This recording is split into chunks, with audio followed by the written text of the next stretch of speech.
Hi there, I'm Clarence Waldron. Welcome back to Black Muse. As we continue our Black Music Month celebration, we have a special guest here with us tonight. His name is Darrell Artistic Roberts, and he's the co-founder of the Chicago Hip Hop Heritage Museum. And I just want to stop now and get right into it. I'm very excited about this conversation. Hey, Darrell, what's going on? Oh, I'm doing great. How are you? I'm doing very well. I'm doing very well. So let's start at the top. What inspired you and two of your friends, Brian Gorman and Rico Sanders Sr., to start the Chicago Hip Hop Heritage Museum?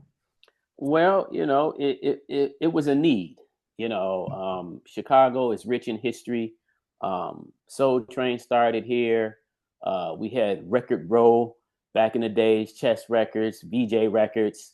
You know what I'm saying? House music also started here. So Chicago has a rich history, blues, jazz, gospel, soul, funk also has a history right here. You know what I'm saying? So music, culture, fashion, you know what I'm saying? All of those things have a place here in Chicago. And yet our story goes a lot untold, right? My mother used to work for Mr. Johnson from Ebony and Jet magazine back in the 70s. Okay. And, and so, when I was coming up, there was a lot of things that, during the 70s, there was a lot of things that we just didn't understand. Like I didn't understand racism, you know what I'm saying? Why people didn't like other people of other skin colors and things of that nature. But we were taught to, to mind our business, keep it moving, be careful. But yet it was also sad. I remember when I watched Roots, which I didn't understand when it first appeared on television. Our whole family was glued to the television set watching this monstrosity of a film, you know what I'm saying, because of the way, we were being treated as a people. And, I always kind of felt and believed what God said in the Bible, that man was created equal, you know what I'm saying? But yet the world that we live in has turned upside down and people just don't treat each other right. And so, I've always wanted to do something to change the narrative of our story. I used to watch Soul Train every Saturday. I never was on the show. And at the time I was watching it, did not even know that the show started here in Chicago. But later on, learning that, I found out that I wasn't the only one that didn't know it. And so we just wanted to start sharing the information that we know. And that's the reason why we started Chicago Hip Hop Heritage Museum. I went to New York in 2020 to check out the museum, the Hip Hop Museum in New York City, up in the Bronx. And they did not have one Chicago artist in that exhibit. And Really? I was stunned, and so, but New York is going to take care of New York. It's kind of been that way for quite some time. And so, we kind of just, and this has been going on for many years, we've been tired of waiting around for somebody to do for us. So I looked up to people like John Johnson, from Ebony, from, his whole empire and what he was doing at the time he did it. And all the other people, I mean, Soft Sheen, the Gardner family, I used to also work for Soft Sheen, so, like we have a lot of rich history. And so my thing is, let's see what we could do to change the narrative and share the story. So in 2021, we decided that we were going to do a pop-up to highlight the history, not only of Chicago hip hop, but history of our people and from the creative elements of the culture in general. So we did it for the first month in July, which is also on the record down at City Hall. It's considered Chicago Hip Hop Heritage Month every July. And so even though, like I say, culture to me is every day, we make history every day. And sometimes people wait for these special holidays to celebrate and honor one another, but we do it every day. Right. So what we're doing here at the Chicago Hip Hop Heritage Museum is just that we're highlighting the history, the heritage, the lineage of our people, is specifically that have come out of Chicago. And that's the reason why we decided to do it. After that month was over, people still wanted to come down and check it out. So we realized that we had to continue it. And, here we are, 2025, we're still moving. Still kicking, still kicking. Yeah. Yeah. Yeah. What are the challenges of owning and operating a museum? What are the challenges? There are many. Obviously funding is always a challenge. You got to have some seed money to kind of get any business up and running. And continually operating properly. But for me personally, I think one of the biggest challenges is getting content. Getting the stories. You got to sit down and talk to these people. If the people are still alive, if you can connect with these people and get these stories, that's a challenge within itself. We find that to be very important. Some people don't want to share their stories sometimes, and you kind of got to pull and tug at them, encourage them to help them to see value in their stories and sharing their stories so that we can share them with the world, because your story can die with you if you don't share it, it's important. And then, history can be erased, if it's not documented and shared. People have a greater opportunity in terms of getting and rewriting and changing stuff and taking somebody else's name out of there and putting in their name. We've found that in our experience over the years that, hey, this thing is serious. You got to let people know what you've done. Like, for example, like everybody know Motown Records, but how many people know about VJ Records, which was before Motown? You know what I'm saying? Yeah. And just because VJ didn't get the glamour and the glitz like Motown did, it almost has been written off. It's not even really talked about that much. So when we found that out, we was like, wow, we got to talk about Motown. I mean, we got to talk about VJ as well, Mm-hmm.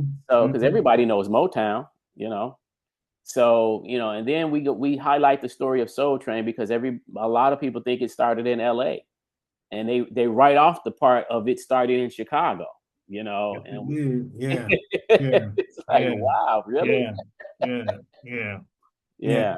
So now tell us about the pop-up collaboration that you have with Columbia College right now. Yes. So What is that about? Columbia is a school that a lot of us, my peers, have attended. I did not personally go to Columbia, but I know a lot of people that did. In fact, 3 of my partners that I work with here at the museum all went to Columbia. So they're alumni, members of Columbia College. And just a lot of people in the arts at some point, went through the doors of Columbia.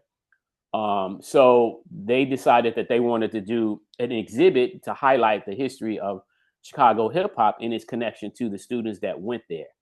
And so we were working with some of the students, some of the young students that's on their way to grad. I think they're just graduating right now. They were seniors, and they took on this assignment to, partner with us to kind of make this thing happen. And yeah, it's a great project. So it's currently on display right now down at the 754 South Wabash building. And the display is up all the way until the end of April of 2026. Oh, okay. Yeah. All right. Now, the museum will open July 1st for the new season. Mm-hmm. What can we expect? This exhibit is exclusively for the women in Chicago hip hop and women in general. And so that's what everyone can expect. This will be our first exhibit highlighting artifacts and memorabilia exclusively for the women. So we're encouraging women, if you want to be a part of this exhibit, to get on down here, bring your items right now. You still have time. The exhibit don't kick off to July 1st.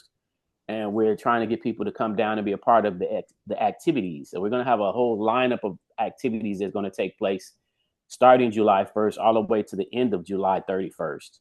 And so each weekend will feature, panel discussions, showcases, photo shoots, ciphers where we're going to have live performances and what have you. So there's going to be a whole host of activities. We're also going to have some induction ceremonies. So some actual induction ceremonies of the women here in Chicago that have paved the way and laid groundwork for the contributions to the culture of hip hop here in Chicago. Got it. How much does it cost to go to the museum? Right now, our general ticket to the public is $12 per person for adults. Okay. And then we have also group rates. We have different kid rates too, as well. So people could just contact us for further details on that. They can also go to our website at chhhm.com, which is short for Chicago Hip Hop Heritage Museum. So www.chhhm.com is our website, or they can reach out to us on Facebook. through the Chicago Hip Hop Heritage Museum or Instagram as well. Got it. Now you're from Chicago. What part of town did you grow up on? I grew up on the South Side, right over on 101st, right off of State, between State and Michigan, and which is considered the Rosemore or Roseland community. And my mother, or my family, should I say, is originally, my grandmother was originally from Mississippi, Yazoo to be exact. Oh, hey. And yeah, and then when my family migrated up north, before I was even born, they moved to Indiana, stayed in Gary for a little bit, and then after that, they moved to Chicago. And before I was born, my mother and grandmother and other family members, they were living in the Robert Taylor Project homes, right? The Robert Taylor, and Know that, yes. on 41st and Federal.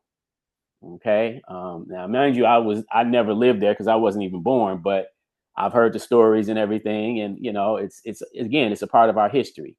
And so, but then my family got in a position to buy a home, and they bought that home basically when I was really the same year I think maybe a year or the same year that I was born, and that's when we ended up moving to 101st right off of State Street. So the address was 19 East 101st Place over and at that time it was predominantly white people still living over there when I was born. So even if I was coming up, I don't recall when I started coming outside seeing a whole bunch of white people, but they did what they called the overnight get out of there. The white flight is what I heard, that white people were leaving overnight, because black people were moving in these communities, and so and at the time that I remember, where I could literally come out and walk around on the street, I do remember that there was one white lady that, for whatever reason, she stayed on the block. She was the only white lady that was there amongst all of us blacks after all the white people had left. But yeah, it's just so many stories, and I miss those days because it was a time when community was community. When we left home, we still had other community adults watching out for us. Hey, Mr. Roberts, or I'm gonna tell your mama, boy, you better get out that lot throwing rocks, whatever, and sometimes we get in trouble 2 or 3 times before we got home, and then we turn around and get in trouble again because all of these neighbors reported our activity. Okay. Yeah. Yeah, but it was a good thing. It helped us kind of stay on a path, of righteousness to a degree, so that we wouldn't end up in prison or dead. Right. So now, who or what inspired your love, your interest in hip hop culture? Where did that come from? It came in the early 80s. In the 70s, I was into bikes and video games, right? And then as the 80s rolled around, I remember Michael Jackson becoming more and more popular as a solo artist. And I was attracted to the way he sang and the way he moved, not knowing at the time that he was building up a relationship with street dancers in LA. By that time, he was living in California, but he was working with several street dancers. And now in hindsight, it makes me understand why I liked Michael Jackson so much, because he was an artist of the artistry. He studied the greats, James Brown, Jackie Wilson. He studied and took what he could from them and made it his own. And so he did the same with street dancers. He worked with people like Poppin' Pete and Poppin' Taco and Boogaloo Shrimp. You know what I'm saying? All of these guys were legends even back then, dancing on the streets. And Michael actually paid some of those dancers to train him to learn how to do the robot and the backslide and pop and lock and things of that nature. So it was on TV, it was on the streets. When I first started seeing it on the streets, I was totally amazed. One of my friends came back from California, because popping started in California, actually. He came back home and showed us in person. That was the first time I seen it up close and in person. And I was done. I said, I want to learn how to do that. You were done. You Yeah. were done. I hear that. I hear that. Okay. Yeah, Okay. yeah, yeah. It was just Okay. fascinating to me. Yeah. Yeah. Yeah, yeah. Now, your nickname is artistic. Hmm. That says everything. I'm sure I know why, but how did that come about? How did Well, you go well, ahead? actually, I used to call. So my real name is Darrell. My first name is Darrell, and as a dancer or a participant in the culture, it's known for most of us to acquire a name, a street name. And so I used to go by the name of Awesome D back in the early '80s, and that was during the time I was dancing. But after a while, I got tired of that, and I was just like, I want something different. And so one day I bought a magazine, a tattoo magazine, because I was always into art, and I Mm-hmm. would look through the magazines and just try to get ideas. And one day I seen a tattoo on a guy's hand that said "artistic images," Ooh, and I said, artistic. And so because I had gotten into graffiti, so I was learning the development of style writing and things of that nature. So I started writing the name on paper and playing with the letters, and I kind of became pretty fond of it. And so I said, I think I'm gonna call myself artistic. So in 1986, I changed my name from Awesome D to Artistic. got it. Got it. Yeah, And what was the Egyptian Breakers? What was that the, was go that ahead. was that was our dance group. We formed. It was a 7-man crew, and we formed it in between 1982 and 1983. Officially, and then we called ourselves the Egyptian Breakers because we used to do what was called a touch style that kind of reminds you of the Egyptians, And even though Mm, we had never been to Egypt, we just decided to call ourselves the Egyptian Breakers because we had dance routines that reflected the Egyptian style of dance, and then we just wanted to be different. At the end of the day, right. everybody was coming up with different names: dynamic rockers, floor rockers, dance masters, all these different names. And so we was like, okay, what we gonna call ourselves? So we had this touch style that we did, and so we ended up just sticking with calling ourselves the Egyptian Breakers. Got it. Yeah. Now, you studied design at the International Academy of Design and Technology. How did that experience help what you're doing today? How did that help you? A great deal because I learned how to cohesively and professionally do graphic design work. It also taught me about printing, which is what I do today. That's another trade of mine. So I'm an actual print specialist over at Staples right now. So, and I've been doing that since the early '90s. Wow. So as you can see, like some of the designs that we have, these banners right here inside the museum. A lot of the work that's featured here in the museum is work of mine. Okay. I do a little bit of photography, graphic design work, and printing. So all of that has a lot to do with my training, at the academy when I was there. Yeah. Yeah. Hmm. All right. Hmm. So here we are. This is June, Black Music Month. How should we celebrate Black Music Month, Darrell? And personally, how will you celebrate Black Music Month? Well, like I said, every day that's for me. I love music, I love art, I love fashion, I love language, I love the culture that Mm, we all have been a part of creating. And so we're going to be celebrating it constantly just by sharing the information that we know, preparing ourselves. Like June, like our right now, our current exhibit is in the process of being installed. So we're going to still be working throughout the month of June, because the exhibit don't open up until July 1st. yes. So we're still trying to get stuff designed, some stuff printed. We're relaying out certain things, trying to figure out where stuff is going to go. We're having the women drop off items that they want to be a part of the exhibit, so we can get their contributions as well. So yeah, that's kind of how and if I have time, I may go to some events for the month of June that may be happening here in Chicago. But it just all depends because we still have a lot of work here at the museum yet to do. Right. Yeah. Who or what is on your playlist? Oh wow. Now that's an interesting question because a lot of the music today is not for me personally.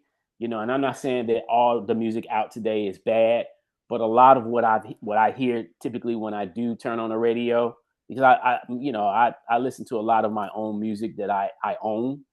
But when I turn on the radio, a lot of times I hear stuff that, I kind of just shake my head and be like, I don't like that. Why are they even playing this?